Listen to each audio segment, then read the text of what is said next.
Abrir as nossas Bíblias em Atos, capítulo 9, versos de 10 a 19. Atos, capítulo 9, dos versos de 10 a 19. A visita de Ananias. Ora, havia em Damasco um discípulo chamado Ananias. Disse-lhe o Senhor numa visão: Ananias, ao que respondeu: Eis-me aqui, Senhor. Então o Senhor lhe ordenou: Dispõe-te e vai à rua que se chama Direita, e na casa de Judas procura por Saulo, apelidado de Tarso, pois ele está orando. E viu entrar um homem chamado Ananias, e impor-lhes as mãos, para que recuperasse a vista. Ananias, porém, respondeu: Senhor, de muito tenho ouvido a respeito desse homem. Quantos males tem feito aos seus santos em Jerusalém?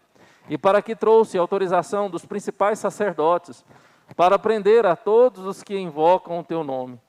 Mas o Senhor lhe disse: Vai, porque este é para mim um instrumento escolhido para levar o meu nome perante os gentios e reis, bem como perante os filhos de Israel. Pois eu lhe mostrarei quanto lhe importa sofrer pelo meu nome. Então Ananias foi, e entrando a casa, impôs sobre ele as mãos, dizendo: Saulo, irmão, o Senhor me enviou a saber o próprio Jesus, que te apareceu no caminho por onde vinhas, para que recuperes a vista e fique cheio do Espírito Santo. Imediatamente lhe caíram dos olhos como que umas escamas, e tornou a ver. A seguir, levantou-se e foi batizado. E depois de ter se alimentado, sentiu-se fortalecido. Então permaneceu em Damasco alguns dias com os discípulos. Oremos, irmãos. Pai, a Tua palavra foi lida. Manifesta a Tua vontade em nossos corações, ó Pai. Fale, Pai, aquilo que o Senhor deseja e quer falar, não aquilo que queremos ouvir. Ministra, Deus, e que as palavras dos meus lábios e o meditar do meu coração possa ser agradável somente a Ti, Deus meu, Rei meu e Senhor meu.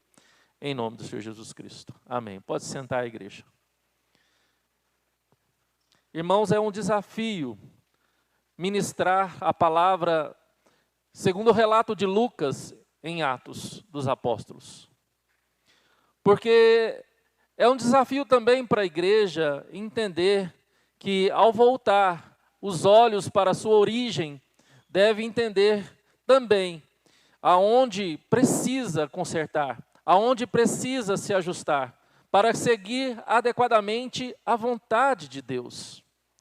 Em Atos, percebemos a ação do Espírito Santo, por meio dos discípulos, por meio dos apóstolos, a igreja que está nascendo, a igreja que está crescendo, a igreja que foi prometida pelo Senhor Jesus Cristo, a igreja que foi capacitada por Deus, por meio do Espírito Santo, a igreja que tem uma missão de falar do Evangelho das boas novas de Cristo Jesus e a salvação, a igreja que tem, de fato, o propósito de acolher, o propósito de sustentar uns aos outros, o propósito de amar uns aos outros, o propósito de orar uns pelos outros, o propósito de cuidar uns dos outros.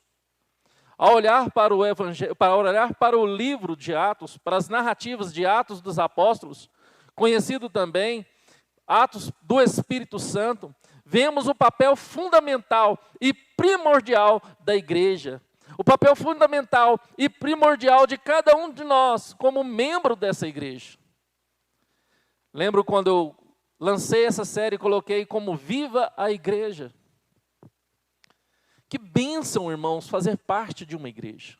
Que bênção fazer parte de uma igreja que foi sonhada, projetada, conquistada por Cristo Jesus. Nós não fazemos apenas parte de uma instituição.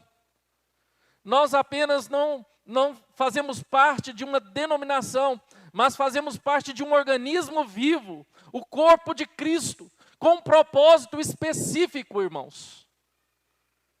Há uma finalidade nessa pequena igreja local, citada na Rua Pereira de Alencastro, número 50, há uma finalidade em cada congregação local, há uma finalidade e um propósito em cada vida que faz parte dessas comunidades locais.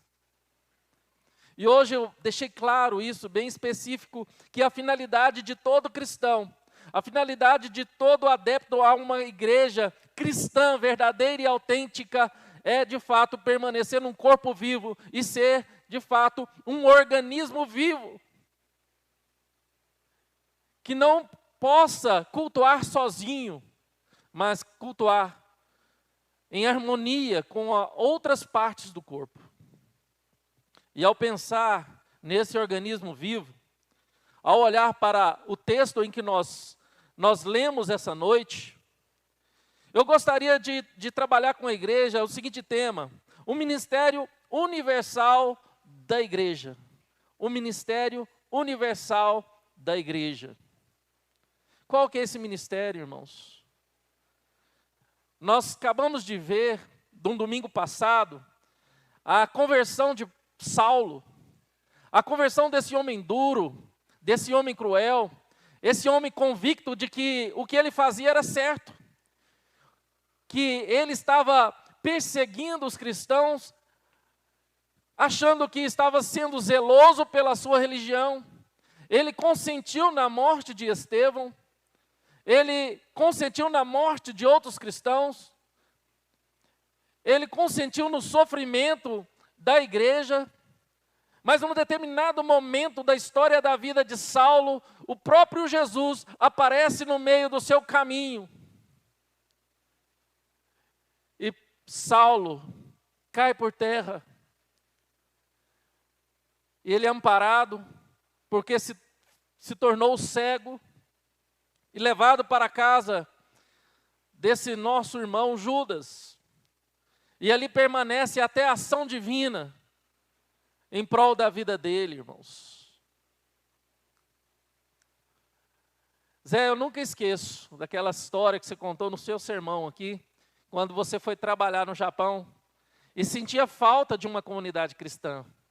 O quanto você sentia falta, e por não sei quanto tempo você sentia falta, e de repente você ficou sabendo que existia uma comunidade cristã, uma igrejinha.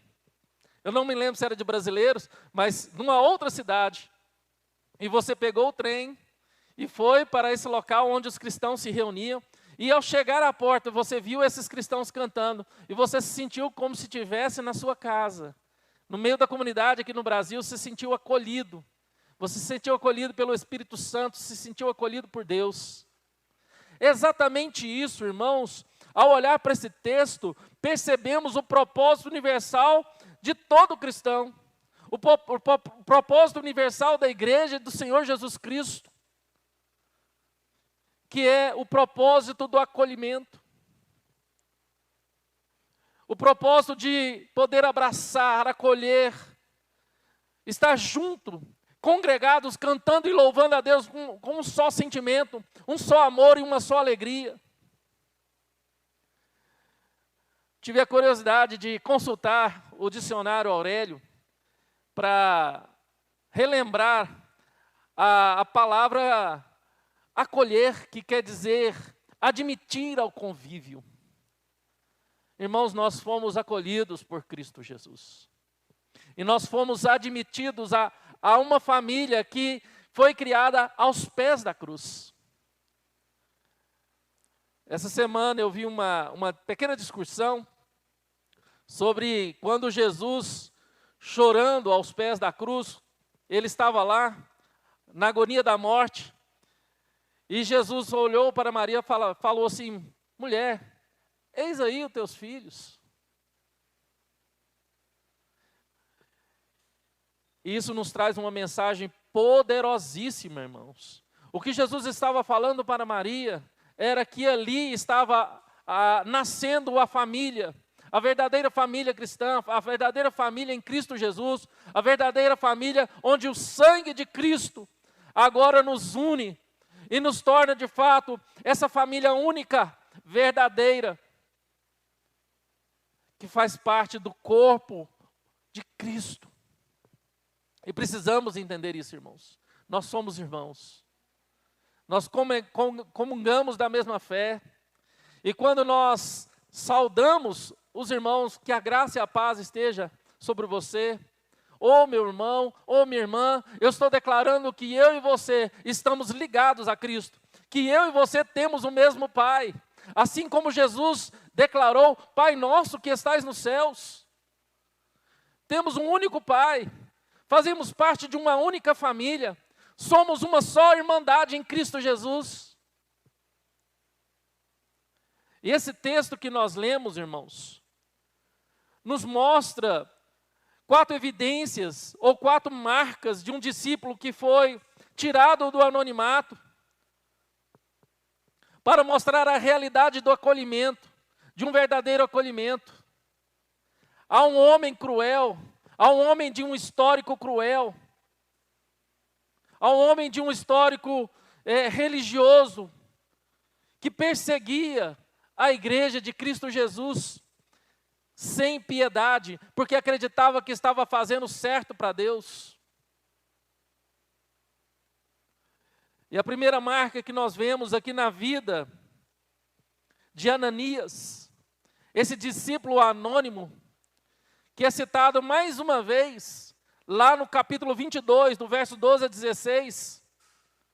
A primeira marca que nós vemos aqui é a prontidão. O contexto, irmãos, que nós temos aqui fala de um homem que ele foi chamado por Deus.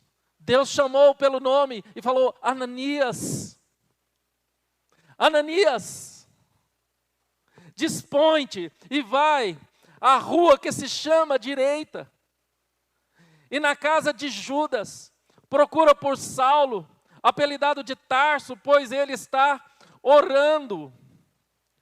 E viu entrar um homem chamado Ananias, e impôs-lhe as mãos para recuperar a vista, irmãos. Irmãos, é evidente aqui nesse pequeno trecho, em que nós vamos trabalhar a prontidão como a primeira marca de um discípulo capacitado por Deus, capacitado pelo Espírito Santo. Esse discípulo, ele tem convicção de que Deus o conhece e de que Deus o chama pelo nome. Falei domingo passado sobre conversão. E cada um de nós temos uma história para contar, temos a nossa própria história de conversão, quando ouvimos o chamado de Deus. Quando Deus te chamou pelo nome e te resgatou, e você diz, Senhor, eis-me aqui, eu quero me dobrar a Ti, eu quero me render a Ti, porque o Senhor me conhece, o Senhor sabe quem eu sou, o Senhor conhece a minha estrutura, sabe das minhas carências, sabe quem realmente eu sou. E a resposta foi pronta de Ananias. Eis-me aqui. Por que será que Ananias respondeu assim? Eis-me aqui. Senhor, eis-me aqui. Isso é evidente em todo o Antigo Testamento, irmãos. Tanto pelos pais, pelos profetas ou pelos patriarcas.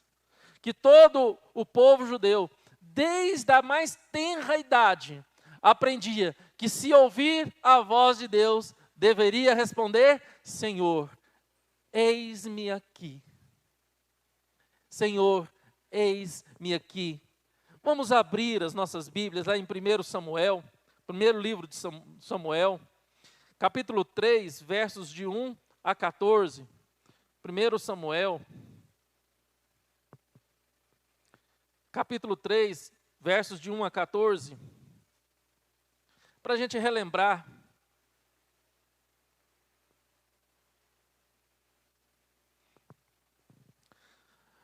O jovem Samuel servia ao Senhor perante Eli. Naqueles dias, a palavra do Senhor era muito rara. As visões não eram frequentes. Certo dia, estando deitado no lugar acostumado ao sacerdote Eli, cujos olhos já começaram a escurecer-se, a ponto de não ver, de poder ver, e tendo-se deitado também Samuel no templo do Senhor, em que estava a arca, antes que a lâmpada de Deus se apagasse, o Senhor chamou o menino: Samuel, Samuel. E este respondeu: eis-me aqui.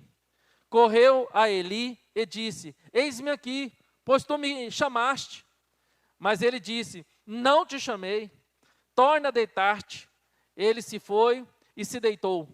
Tornou o Senhor a chamar: Samuel. Este se levantou, foi a Eli e disse: eis-me aqui, pois tu me chamaste. Mas ele disse: não te chamei, meu filho, torna a deitar-te. Porém, Samuel ainda não conhecia o Senhor, e ainda não lhe tinha sido manifestada a palavra do Senhor. O Senhor, pois, tornou a chamar a Samuel a terceira vez, e ele se levantou e foi a Eli, e disse: eis-me aqui, pois tu me chamaste. Então entendeu Eli que era o Senhor quem chamava o jovem.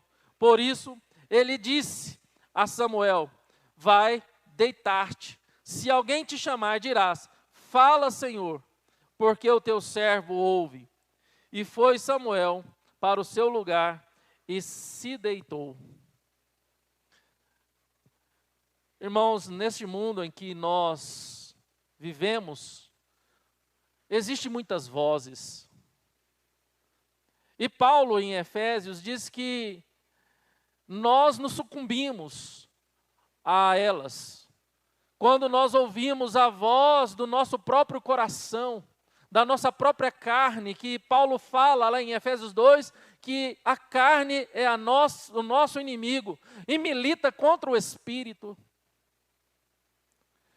Nós também temos contra nós a voz do mundo, a voz do sistema mundano, que é contra nós. E nós também neste mundo temos a voz do diabo, que é o tentador, o enganador, o pai da mentira, que tenta enganar o povo de Deus e anda enganando aqueles que são das trevas, que não estão na luz.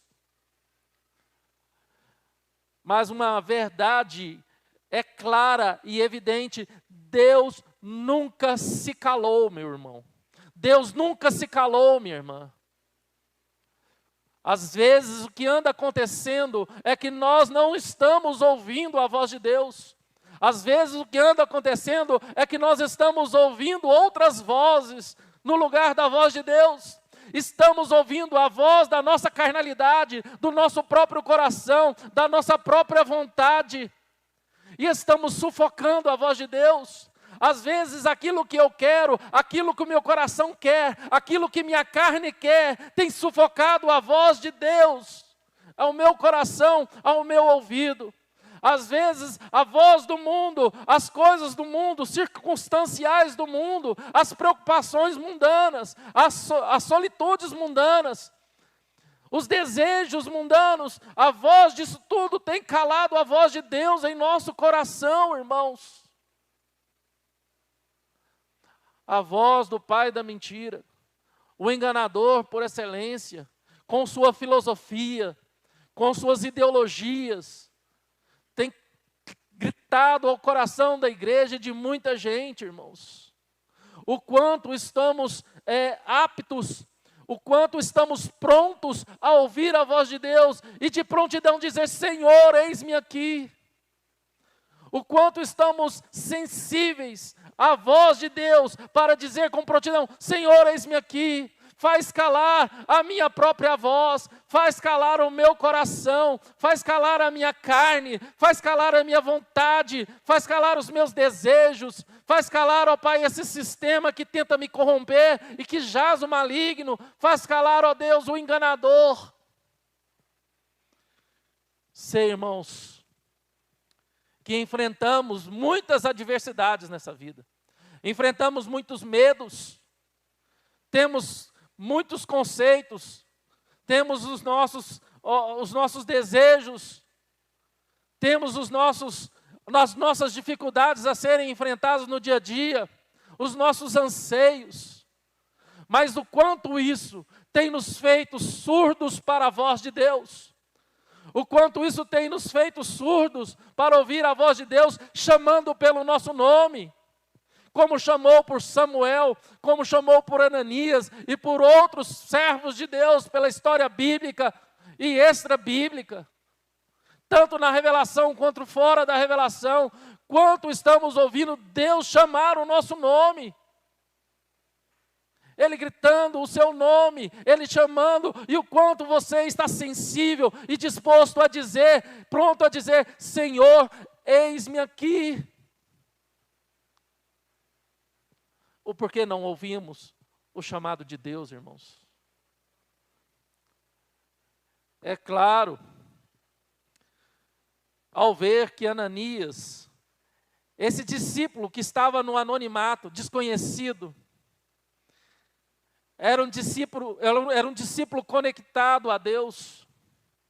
Hoje o Sérgio falou sobre oração, irmãos. O quanto a oração nos conecta a Deus, o quanto a nossa vida precisa estar conectada a Deus continuamente.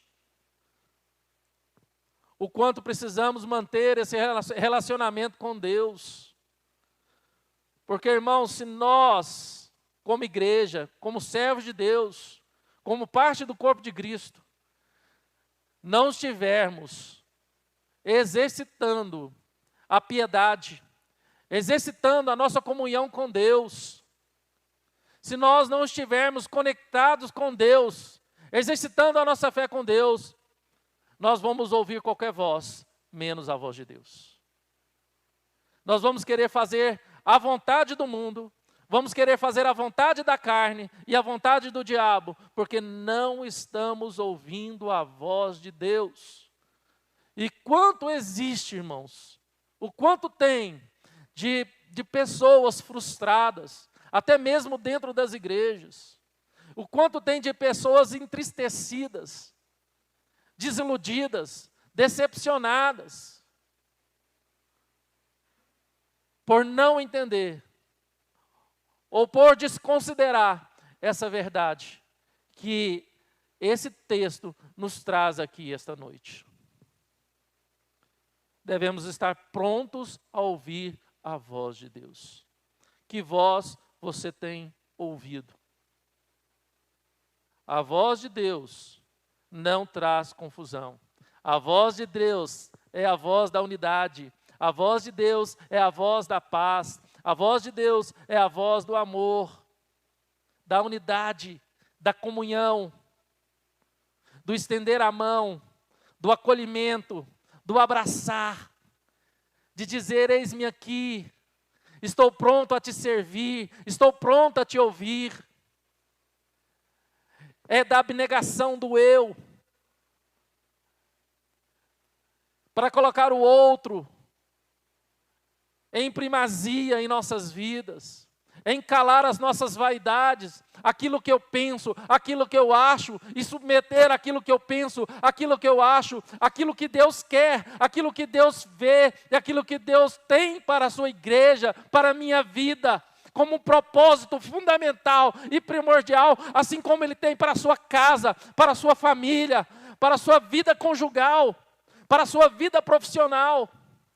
E o quanto estamos sendo derrotados, irmãos, por não entender a voz de Deus, o chamado de Deus e o propósito de Deus para a integralidade do nosso ser, para a integralidade da sua vida, porque insistimos em viver uma vida compartamentalizada, repartida,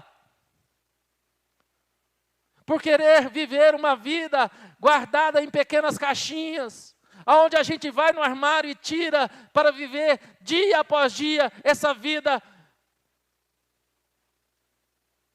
cheia de compartimentos. E o chamado de Deus para a vida do seu povo, para a minha vida e para a sua vida, é para viver a integralidade do ser. O segundo argumento, ou a segunda marca que nós vemos aqui, é um pouco contraditória, mas está no verso 13 de Atos 9. Atos 9, verso 13.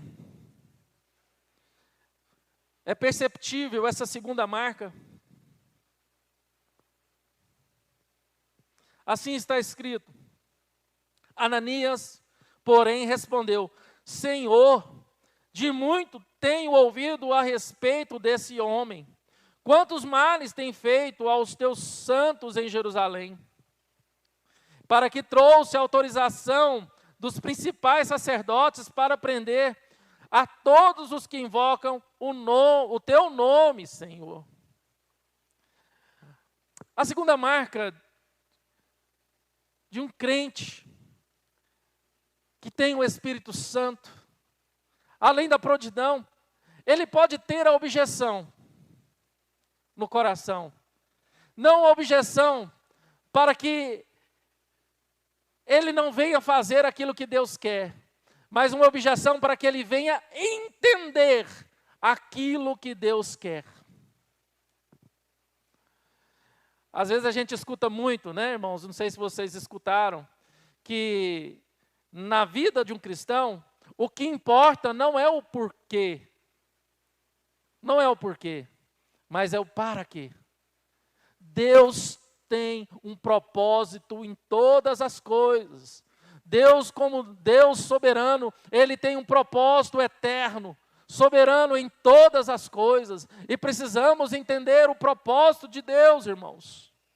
O mesmo discípulo que demonstra prontidão, é o mesmo que apresenta agora uma objeção, por aquilo que ele ouviu, por aquilo que ele ouviu das pessoas, por ouvir a voz do mundo, por ouvir a voz das circunstâncias. E agora ele diz a Deus, fala: Senhor, este homem que o Senhor quer que eu vá ao encontro, é o mesmo homem que tem perseguido, matado, feito sofrer muita gente. E essa segunda marca, irmãos, mostra claramente que a fé não é um tiro no escuro. Tem um congresso muito grande, antes da pandemia, ainda existia, que era um congresso lá em Campina Grande, chamado Crer é Pensar. Era um congresso que reunia vários teólogos, pastores, para meditar durante semanas em alguns temas teológicos importantíssimos para a fé cristã. E a premissa básica desse congresso era mostrar que a fé não era um tiro no escuro, que a fé era de fato pensar. Pensar com usar a razão, o raciocínio. Lembro das minhas primeiras aulas de teologia no seminário, ao estudar sobre a fé, a gente lembra de ter estudado o objeto da fé. Que a fé, ela precisa, de fato, da razão, da emoção e, por isso, chega na volição. Para você, irmãos, atingir aquilo que Deus quer, para você entender aquilo que Deus quer, Deus vai usar a razão, Deus vai usar o seu entendimento, para te levar a você agir segundo a vontade dEle. A volição só vem depois da razão, irmãos. E pode ser que muitos, quando encontram com Cristo, por meio dessa fé racional e volitiva, muitos se emocionam. Quantos não se emocionaram no seu encontro, quando foi encontrado com Cristo? Quantas pessoas desceram as lágrimas no seu encontro com Jesus?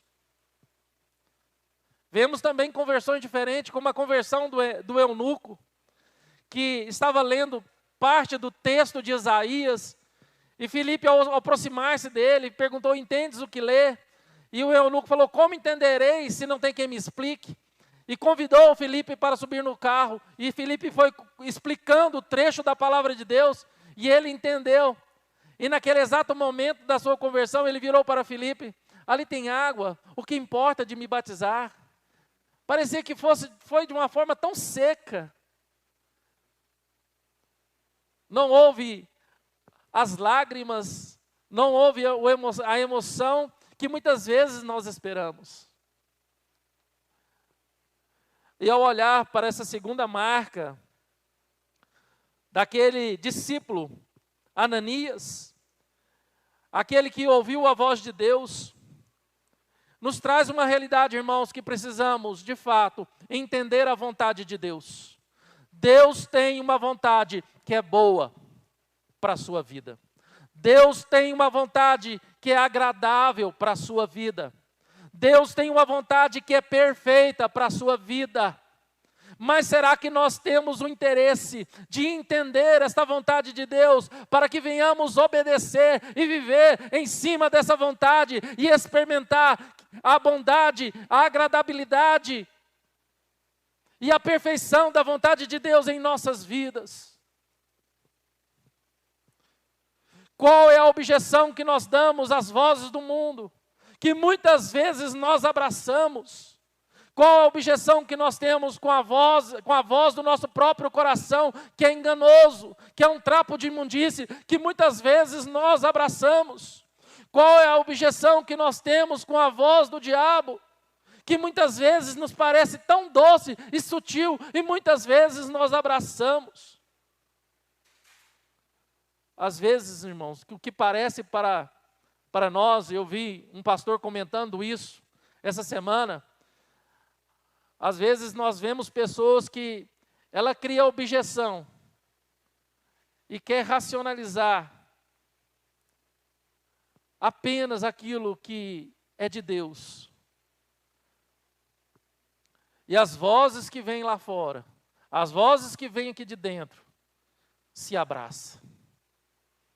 Se abraçam. Ananias, na segunda marca, ele deixou bem claro que apesar das circunstâncias, que apesar daquilo que ele ouviu lá fora, que apesar daquilo que estava no seu coração, que apesar do ataque do inimigo ao seu coração, ele estava pronto, ele estava disposto a obedecer a Deus. E essa é a terceira marca de Ananias, irmãos. Do versos 15 a 17 nós vemos isso. Mas o Senhor lhe disse: vai, porque este é para mim um instrumento escolhido, para levar o meu nome perante os gentios e reis, bem como perante os filhos de Israel, pois eu lhe mostrarei quanto lhe importa sofrer pelo meu nome. Então Ananias foi. Então Ananias foi.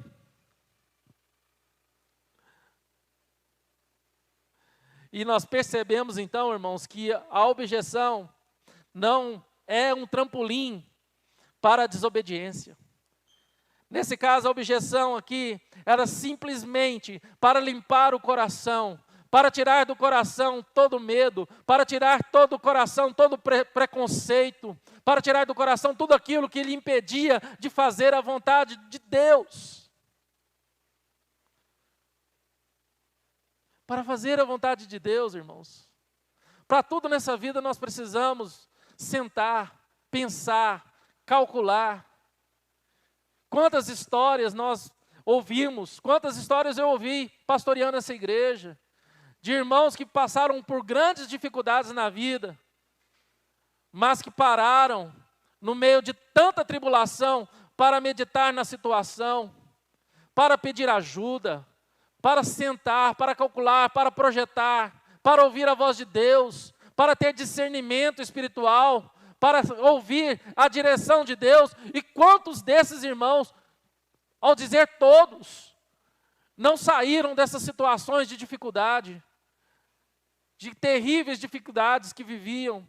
Quantos testemunhos nós já ouvimos aqui no culto de ação de graças que fazemos todo ano, no mês de novembro, porque resolveram ouvir a Deus, resolveram de fato ter discernimento e entender no coração, na alma, na razão, que teriam que analisar e ouvir a voz de Deus e deixar Deus agir.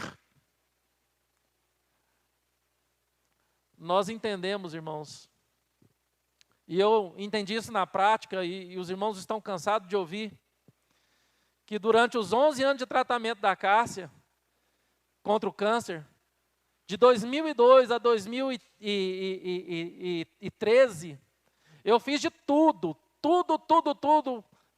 das minhas forças, além das minhas forças, para que nenhum exame da Cássia, nenhum exame deixasse de ser autorizado, para que o câncer não evoluísse, para que ela não sofresse. E eu lembro que eu ia além das minhas forças emocionais, físicas, financeiras, para que a Cássia tivesse o mais ágil tratamento e o mais confortável tratamento possível. E chegou uma situação no tratamento dela, que eu me vi totalmente impotente, porque eu não podia fazer nada. Foi onde eu vi a voz de Deus falando ao meu coração: acalma, aquieta, agora é comigo. Até quando, irmãos? Ou até onde vamos chegar? Até onde vamos sofrer? Estamos dispostos a sofrer para entender que precisamos ouvir a voz de Deus, para que precisamos estar prontos para ouvir a voz de Deus, para entender que precisamos entender o chamado de Deus, porque todos fomos chamados. Todo cristão, desculpa, irmãos, todo cristão foi chamado. Todos nós temos um propósito, irmãos. Você tem um propósito.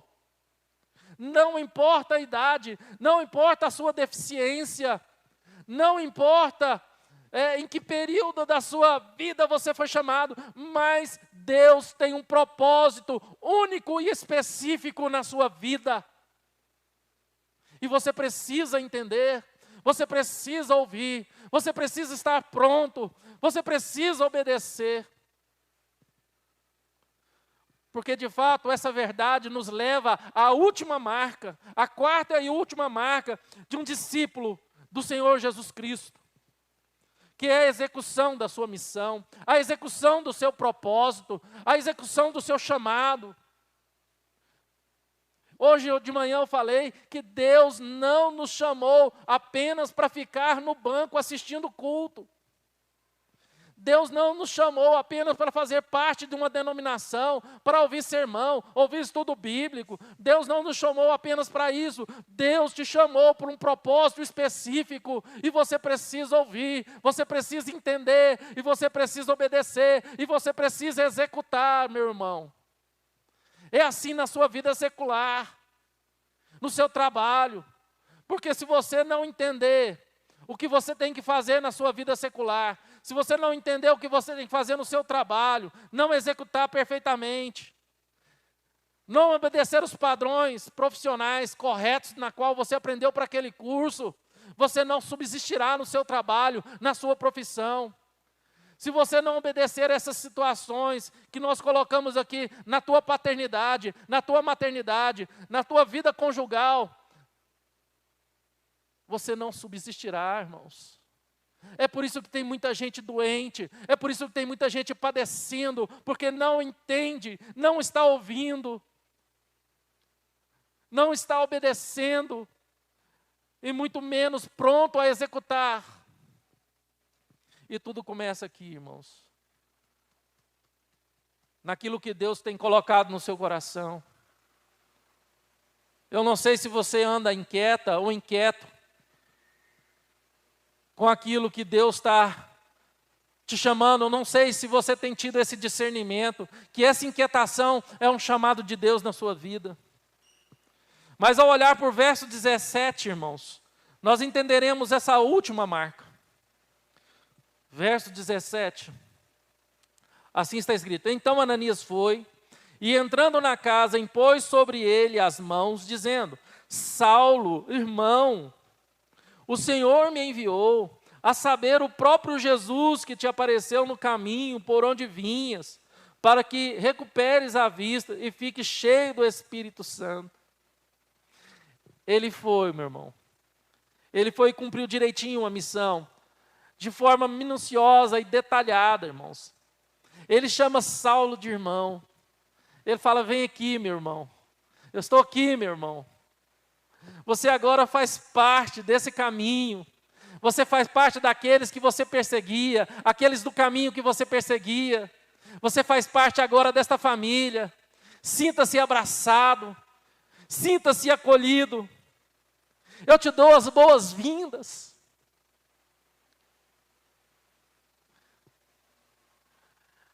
Aqueles cristãos da igreja primitiva na qual nós estamos estudando, era conhecido como os do caminho.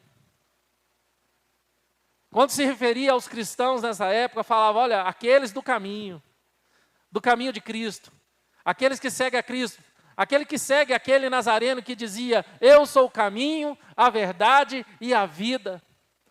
Foi depois que foi ser chamado de cristãos. Essa é uma realidade, meu irmão, muito séria e muito verdadeira, na qual nós temos que entender. Nós somos irmãos.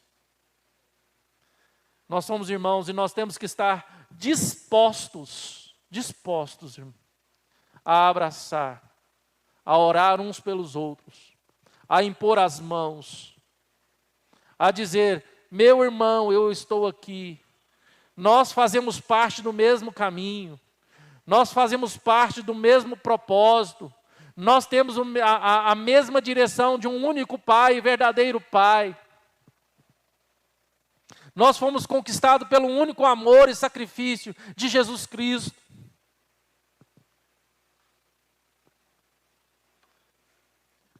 E ali Paulo, quando Ananias lhe impôs a mão, ele recebeu o selo da família de Cristo. Irmãos, todos aqueles que foram chamados por Deus, todos aqueles que são filhos de Deus, receberam por meio do Espírito Santo o selo da família de Cristo. Eu acho tão bonito quando em certas famílias vão comemorar aniversário de alguém, e nós já fizemos isso lá em casa, todo mundo faz uma camiseta e coloca feliz aniversário fulano, e coloca o rosto da pessoa, e todo mundo comemora com alegria aquele aniversário, dizendo, olha, a sua alegria é a nossa alegria. A sua alegria é a nossa alegria. E é exatamente essa realidade que esse texto nos apresenta, irmãos. Quando Jesus falou para nós, falou para os seus discípulos que nós devemos alegrar com os que se alegram e chorar com os que choram.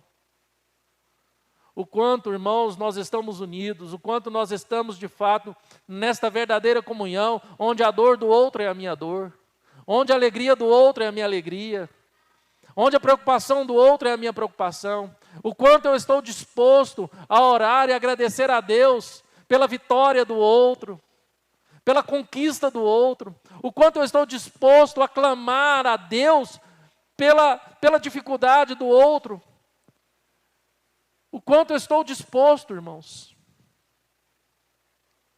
Ananias deu as boas-vindas para Paulo. Ele acolheu Paulo com as palavras.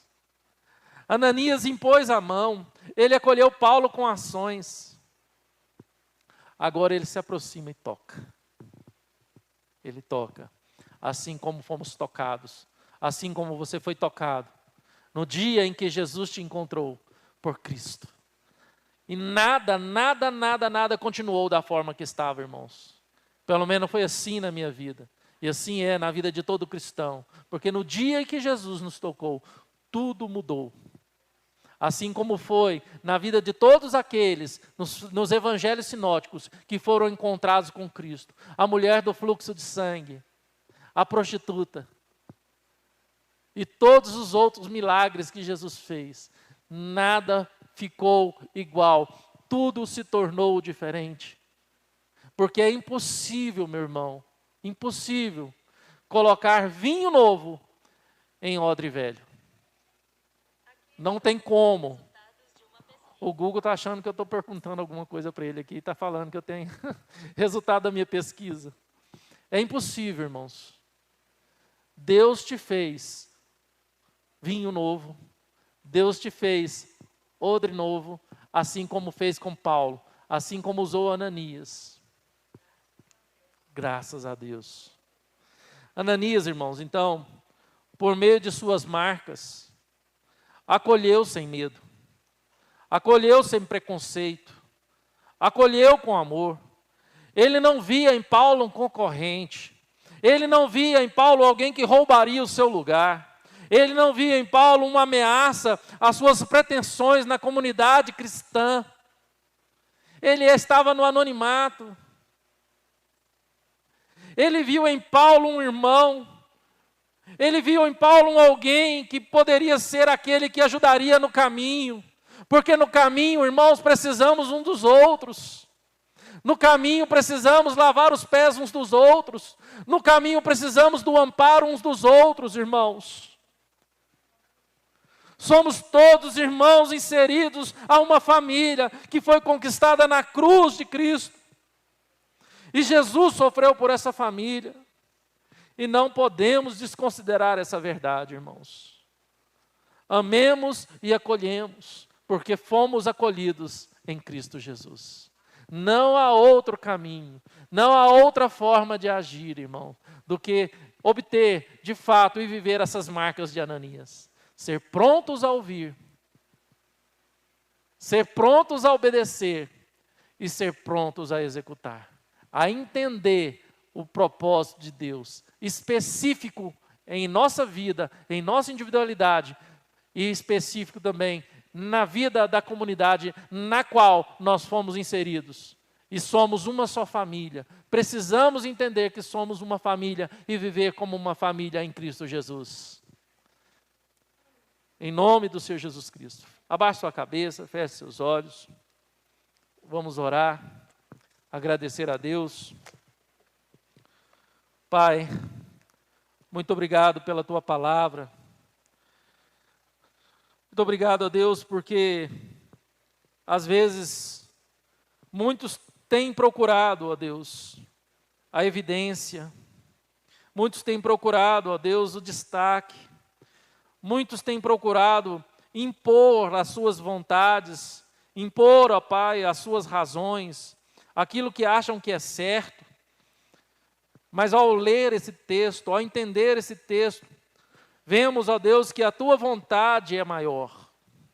Vemos que o Teu desejo se impõe ao nosso medo, aos nossos preconceitos, a tudo aquilo que quer nos impedir de entender, obedecer e executar a Tua vontade.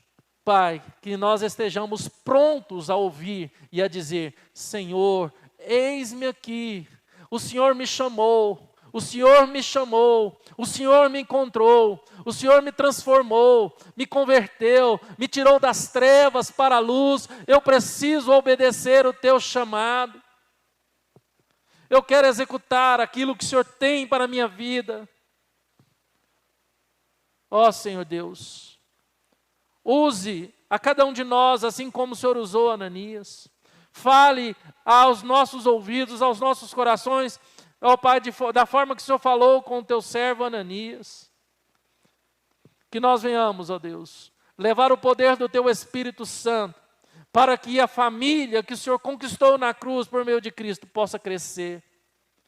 Para que venhamos entender, Pai, que além de igreja, onde tem bancos que se sentam para cultuar ao Senhor, para estar aqui, precisamos ser esse corpo vivo que propaga as boas novas de Cristo Jesus e a salvação maravilhosa que Ele nos deu.